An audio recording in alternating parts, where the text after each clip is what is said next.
You ready? I'm ready. All right, back with Derek Macdonald. Round two. Round two.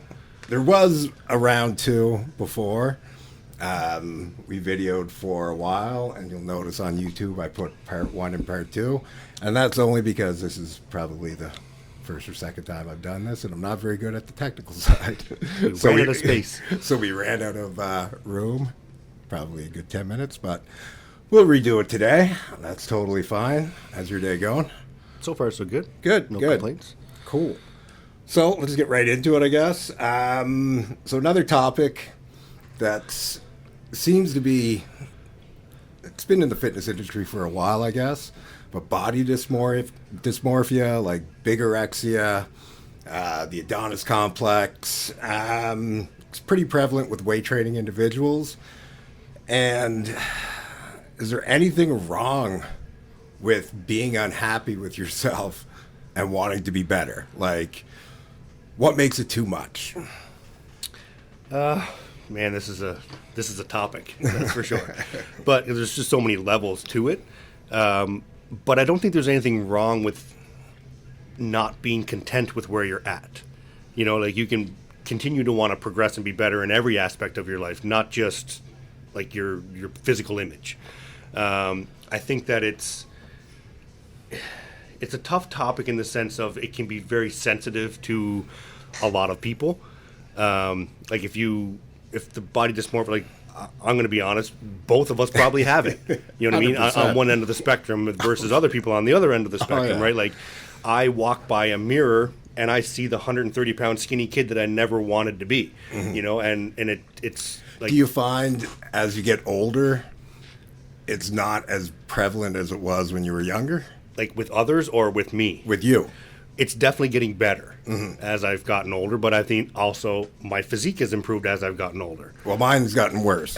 You're on the downward. I'm on the downward trend. But I don't know. Personally, I feel like it was very prevalent for me when I was younger. Yes. And I never felt good enough. However, without that, I don't know if I would have pushed as hard. Right. I mean, like, I definitely wouldn't have stuck with bodybuilding if it didn't make me feel like I was improving. You know, it's, I've never gone to a show or been in a contest or anything that I ever thought I was going to win. I stood backstage. Nor have I. Yeah. I mean, I always feel that way. Yeah. Like, I stood backstage every single time and I looked around and I'm like, I'm dead. There's no way I'm beating these guys. And sometimes I've gone out and won, and then sometimes I did get killed. Yeah. You know, like even this past, even a couple weekends ago in PEI, I walked off stage and I texted my buddies and I said, I lost bodybuilding. There was only two of us. I said, really, I'm placing second, but I'm dead last. And in the other end of it, I said, I'm probably fourth out of 7 guys in Classic. And that's where my head was. That's how I felt I placed. And they saw it differently. I still don't see it differently, and I didn't see it differently in that moment. But again, it's hard to look at yourself objectively consistently. That's why a coach comes in. A coach with a good set of eyes makes a big difference. Yeah. I mean, like it keeps you, like I said on the last podcast. I don't know if this part got cut out or not, but the yellow and the white line. Yeah, the coach will keep you. The coach will keep you between that yellow and the white line on the road, so that you're continuing to go where you want to go. Right. Yeah, and I think the thing with competing, and I heard this a long time ago and really resonated, that the only reason you ever win a bodybuilding show, anything in life, is that someone better didn't show up on that day. So even like no matter what shows I might have won before, there was a ton of better bodybuilders for sure that just didn't show up, unless you're Mr. Olympia, and he could have an off day as well. I mean, they have, totally. for sure. But I mean, like 10 years ago, if Phil Heath showed up to any IFBB Pro show, he was going to win. Yes, you know, it didn't take away from the other guys that won the show because he wasn't there. They still were good enough to win. But like you said, it's all who you're up against. Yeah. You know, like. So you almost, and that's something, especially competing as a pro, was like later in my career, I understood that you just have to do it for yourself and make improvements on yourself and be happy with that. Because if you're putting all your eggs in the basket of where your actual placing is, most times you're going to be disappointed. For sure. Yeah. And the physique I brought to the stage this time, I feel it was the best physique I've ever brought to a stage. Was it the best I could be? No. But it was the best overall presentation that I brought to a stage. And you're not done competing. No, I'm not done. Definitely not done. No. But, like, it's, again, it goes right back to wanting to continuously improve. And if I didn't have that, I don't want to say it's a good mindset to have, to be kind of negative towards yourself, but in this sport, you kind of have to have that, but yet still be positive at the same time. It's a fine line, right? I think that, like, nothing spectacular happens without a large pain point. For sure. So if you hate the way you look and the way you feel about how you look, it might not be the politically correct thing to say, but you got to lean into that. Right. That's going to be the catalyst to make you better. And if you have to lean on that negativity, so be it. I think there's too much political correctness around, you have to be happy where you're at all the time and be totally satisfied. I think that's bullshit. I think if you don't like something, use that. Like, the pain has to be worse than what it's going to take to change for you to make that change. Yes, yeah. And you've got to continuously look forward as well, like, so if, like I said, I think this was my best look ever, but I know I can be better. Am I disappointed with how I looked or how I placed? Not really. I would have liked to win, but I can't look at it objectively in the moment. I took a step back after a week or two and I looked at the photos and said, you know what? I look damn good. Yeah. I'm happy with that. That's good. And I mean, the guy I lost to in the bodybuilding category, it's not like we were two slouch bodybuilders where he was a national level guy and I was first time competitor and I placed second and I'm raving about placing second, but I was dead last at the same time. We were both in the Gladiator 2 weeks before that, so it's like we were top notch, of that level of competition. For sure, yeah. So, am I upset that I lost? Yes. Am I content? No. Am I okay with it? Sure. Yeah. And I think that applies to all levels of fitness. Yeah. You got to be content with yourself to some degree, but let's not use kid gloves all the time with everybody, that you need to be totally satisfied and totally happy with where you're at. I'm not editing this out if you need to grab something. Do you need to grab something? Yeah. Okay, go for it. You're not what? I can't hear you. I'm videoing. Okay. Yeah. You're just waiting for me? Yeah.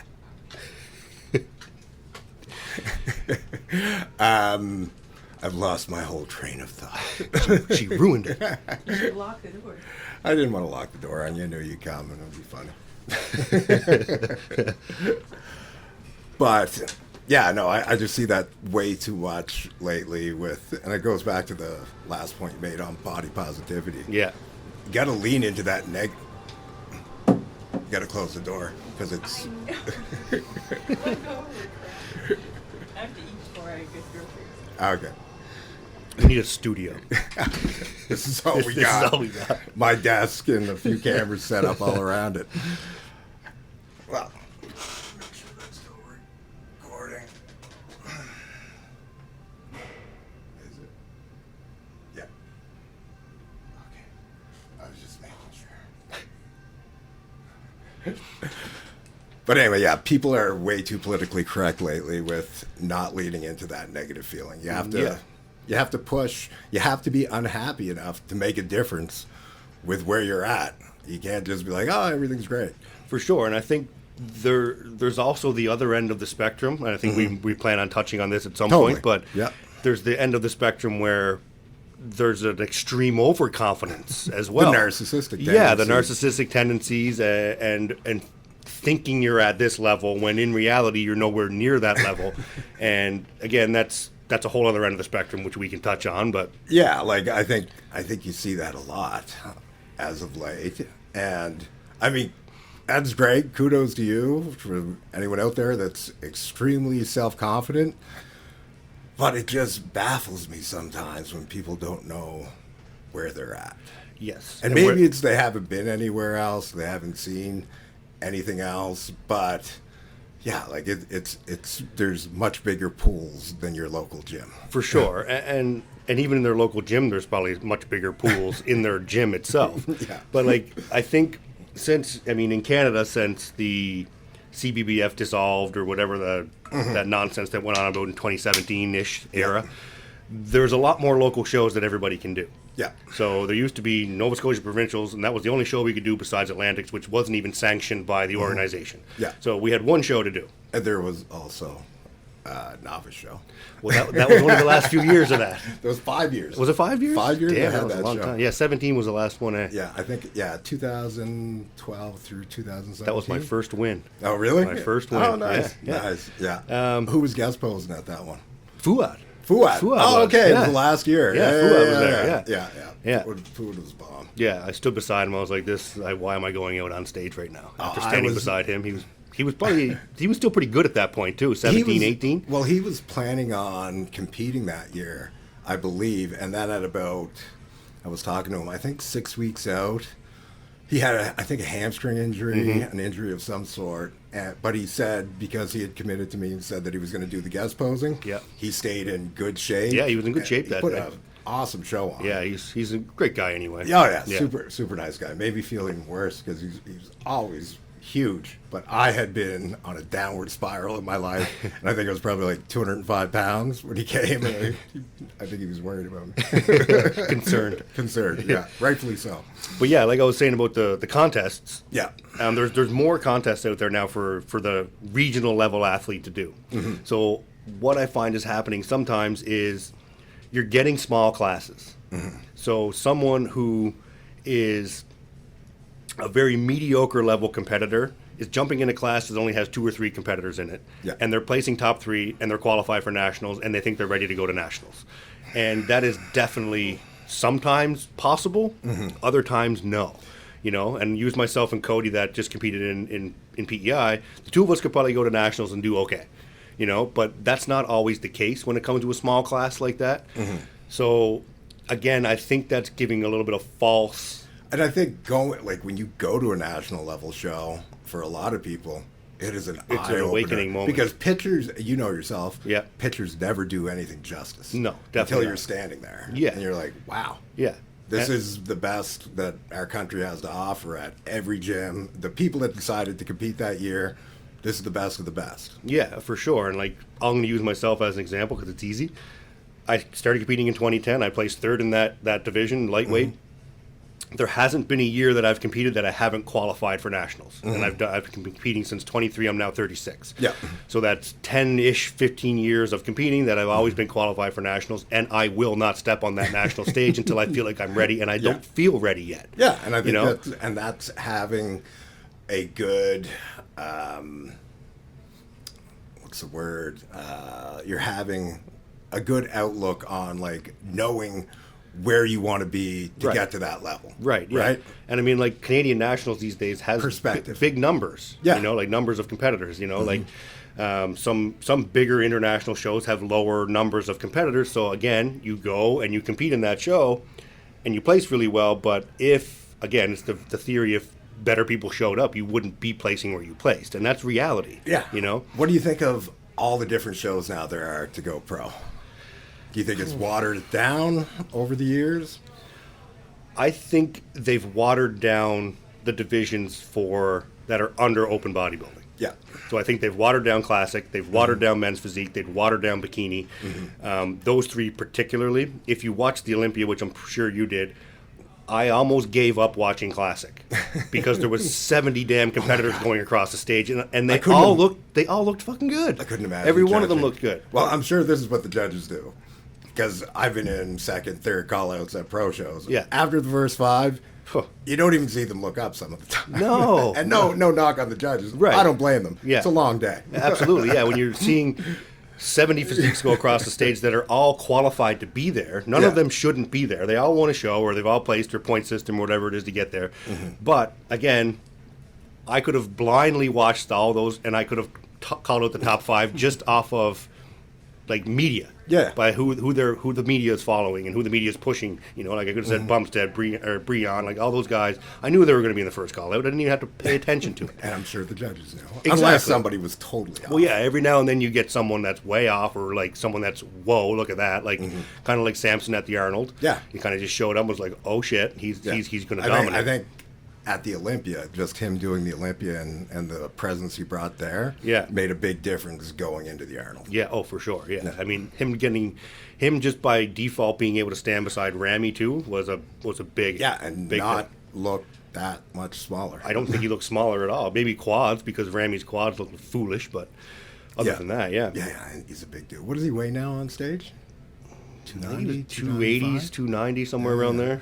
Yeah, it's crazy. You see the before and after of him, like just in the last 2 or 3 years. Even the last 2 or 3 years is crazy. The last Even year is crazy. Yeah, but like 2009 to now is absolutely ridiculous. He looks like he could eat his smaller. 100%, 100%. But yeah, back to the competitor side of things when it comes to the dysmorphia on the other end of the spectrum. I think that coaches need to play a bigger role in limiting that, because in my opinion it can water down a show. We want every show to be stacked with quality athletes, you know. And a lot of shows now are doing a transformation contest along with the show. Some of these competitors are more suited for the transformation contest versus jumping on stage and competing with the top level athletes that are trying to go to nationals. Yeah, there isn't any novice shows anymore, really, are there? No, I mean, the regional shows are the novice shows now, and they have like a novice division in the show. But are they qualifiers as well, though? No. So if you win your novice division, you don't not the novice, but the regular. The regional shows are, yes. Okay. So top 3 would still qualify. I think winning your division qualifies you for 2 years maybe, and then 2 and 3 gets you a year, or like calendar year or something like that. Yeah. But it's kind of the same as it was before. Pretty well. There's not much. I mean, the only thing that's different now is if you won an overall 10 years ago, you're qualified for nationals for life, right? But you don't get that opportunity now. Yeah. But other than that, I think it's pretty damn consistent.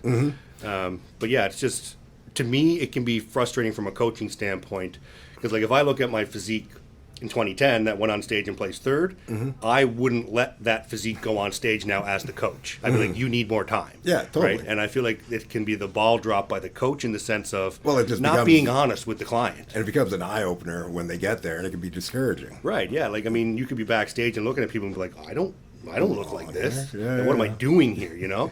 So I feel bad for the clients that I see that walk across the stage and don't look like they should be there, and it's not because they didn't put in the work. It's not none of that. It's just they need more time. Not ready yet. Yeah, they need more time, and I think like I had a client this year that was supposed to do Atlantics and PEI. You know her, Grace. She came to me at about 4 weeks out and said, "I want to be top level. I don't think I'm going to be top level at this show. I want to back out and focus on another show going forward." Fully supported that decision. Yeah, makes sense. Did I want her to compete? And I think she would have probably placed top 3. Yeah. But in her mind, she wanted to be top level and be top level guaranteed. Yeah. And she needed more time for that. So we took the time. And she's only done one show, right? One show. Yeah. So I mean, that makes sense. Yeah, I mean, she's got a lot more room to grow, crazy potential. Super young. Yeah, great girl. She's actually working with a different coach now because we both had a discussion, and I said, go. Do your thing. If you can benefit from moving on to another coach, go for it. And how do you feel about that? Like, I have mixed feelings about it, because I feel anytime you leave a coach, you feel bad. 100%.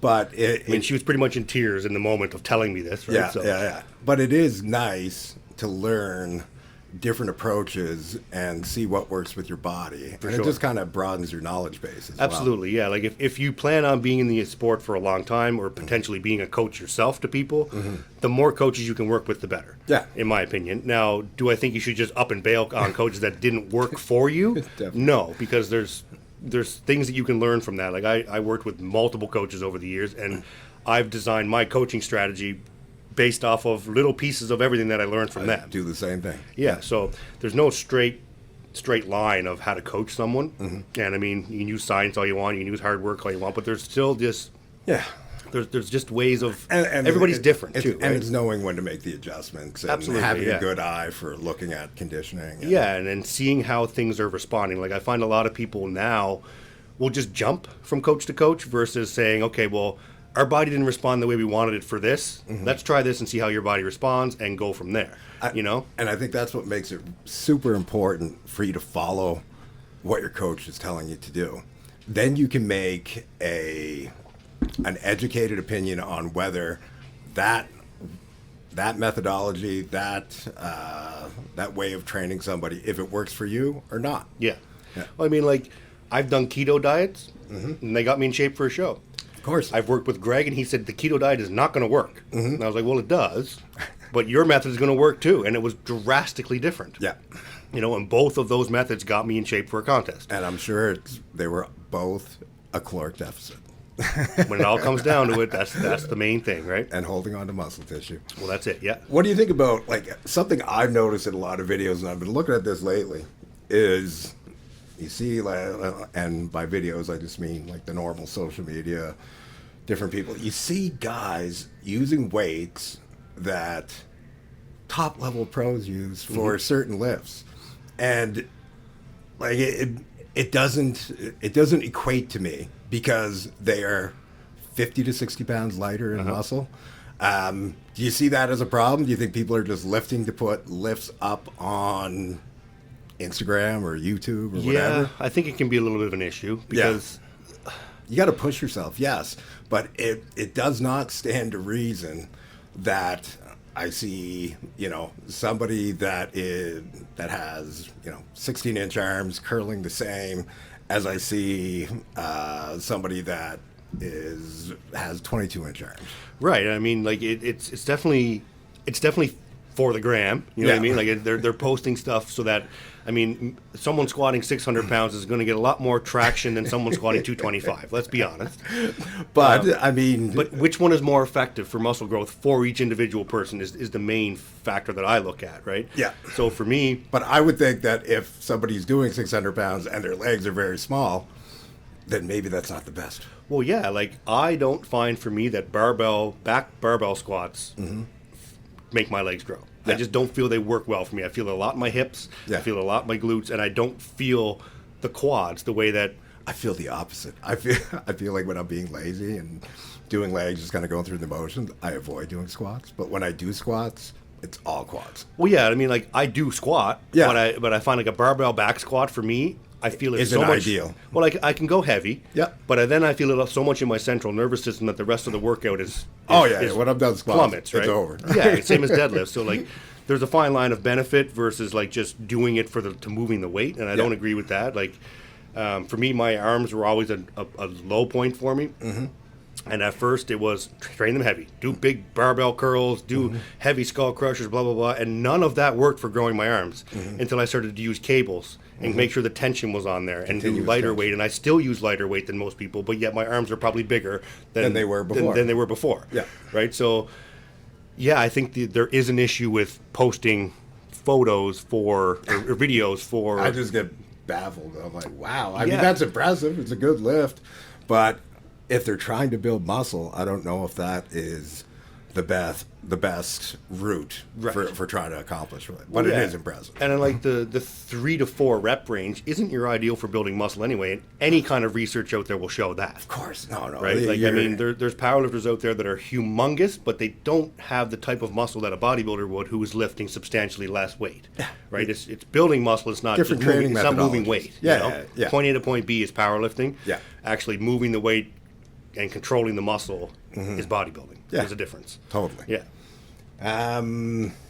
Let's see. That being said, there's some crazy strong little guys out there that you just look at them squatting the weight or deadlifting and you're Hurts like, my feelings. how is that even physically possible? I think that's I've gotten a couple of injuries the last few years watching kids in here like squatting 4 plates and more, and I'm like, I gotta get myself back up to that. And then I do, and then my knee swells up for 3 months. Well, you ever see Russ Swole on Instagram? Who is it? Russ Swole. I don't know his real name. I just know the Instagram handle. But anyway, that kid he's not a big boy. Yeah. And he's just ridiculous with the amount of weights that he can lift. So, again, if you're doing it and you're controlling it in the right manner, I'm sure there's benefit to it. Yeah. But it's just not my thing, right?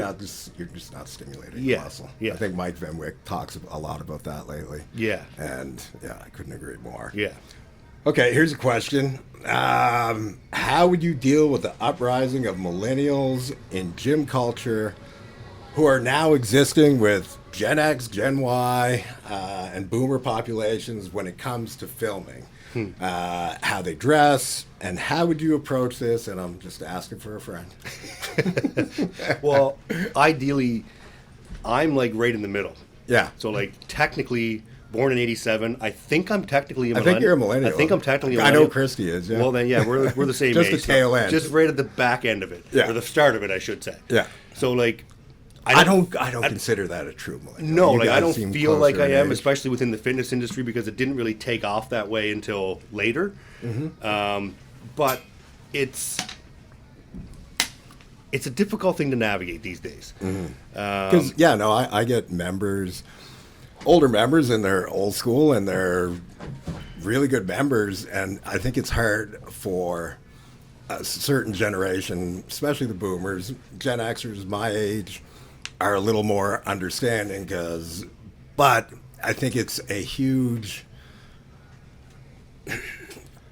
change that they're seeing in the gyms, and they're not sure how to deal with it. And a lot of the way they deal with it is tell me. Right. Well, I mean, like even when I started, there was no cameras in the gym. There wasn't camera phones even to bring it in and take a photo in the gym. Yeah. Or a video. And there certainly wasn't someone following me around with a camera every workout either. Right. So I understand where they're coming from. Yeah. But at the same time, the world is different, and social media is marketing. Yeah. We're not putting ads in the newspaper for O2 Wellness. They're not. That because, doesn't work. because it's long past the boomers that are not reading the newspaper these days. You know what I mean? So, it's a marketing. It's a way of doing marketing, and I think that it needs to be done at the right time and the place and at the right location. I don't agree with it being in a full busy gym at a prime time when there's other people around that are maybe uncomfortable with being on the camera. Yeah. But again, that also plays into the photographer themselves or the videographer themselves. Yeah. I know the guy I've worked with, Taylor. He will tell other members around the gym, like, if I'm in your way, tell me to get out of your way. He's And like, that's awesome. right? And He's he's like, getting ahead of it. Yeah, right? and he's like, you will not be in my shot. He's like, I'm taking photos of Derek. I'm videoing Derek. You won't be in the shot. Even if you are, it'll be blurred in the background somehow. Totally. So I think that's mainly what people are worried about is, I don't want to be on camera. And then they're seeing someone go around with the camera, and the camera's pointing over here, and they're behind that camera, and they think they're going to be in the shot, but he's probably zooming in on like my arm or something, and they're not even there. Yeah. Right. Yeah. So it's definitely a tough one to navigate, because when you're running a facility like this, you've got to accommodate everybody, right? And we don't have a massive gym floor out there. Like, it's not humongous, so there's not a ton of space to get away from the camera if need be. Yeah. Right? So I can understand where they're coming from in that context, but again, if done at the right time, like a Sunday afternoon in here, it's quiet. And I love it. I have some creators, they always reach out before they're coming in, or there's a couple that just come in at 10:30 every night to do their content, because they know it's not busy. Right. They're not going to bother anybody. Yeah. And it's nice when people call ahead and check, like, is this time okay? Yeah, Is this time okay? That goes a ways. For anyone out there that's going to do content, if you're bringing a film crew with you, call the gym owner ahead of time. It'll go way better. I think Sean made a post about that not that long ago from FX, that he's like, if you're bringing a crew of people in, like a team of athletes, he's like, let me know, because we need to know that there's 15 people coming in for a photo shoot inside of our gym. Like, we kind of need to know that. Like, you go in there on a Saturday afternoon, they've got their posing clinics going on all afternoon. Yeah. And that is your day pass and your fitness influencer time. The core. And I trained there last Saturday or Saturday before, and it was a zoo. Like, there was cameras everywhere, there was tripods everywhere, there was people everywhere, and I didn't enjoy being in that environment. No. So I can understand why in a gym that is more catering to the general population, that they'd have, the boomers, we'll call them, will have an issue with that kind of stuff. Pretty sure Good Life doesn't allow cameras. I don't think they do, and I don't think Sackville Sports Stadium does either. No way. Yeah, I think like an actual camera. I think you can use your phone, but I don't think there before. Maybe a camera. I think it's Maybe probably a just phone. iPhone. Yeah, I think they'll allow a phone, but if they see a professional I camera, used to love the stadium. it's a good spot. Yeah. My buddy Logan still trains there all the time. Oh, so, does he? Yeah. Yeah. It was just closer to me. I mean, FX downtown was great. Whenever I would not be so lazy to drive all the way downtown. And I'm sure the new one looks amazing. New one's great, yeah. Lots of good equipment. So. Kudos to Sean. Yeah, he's he doing did a great job with it. Yeah. I think that's all my questions. How long have we been going? I don't know. What time is it now? Well, 20 minutes? probably half-hour-ish. Okay. Yeah. Well, I think that's good for today. That's not bad, yeah. We can handle So that. if anyone sits all the way through this, thank you. Much appreciated. And we will be back again next week. And if you have any questions that you want us to answer, 100%. let us know, and we'll put it in the comments. We'll dive into the topics. Or topics, yeah. Yeah. Topics would be great. Yeah. ChatGPT only goes so far. We still got to have Give me controversial topics. 5 more. We still got to have topics to get the content, right? So. Yeah, exactly. All right. Thank you, Derek. Cool.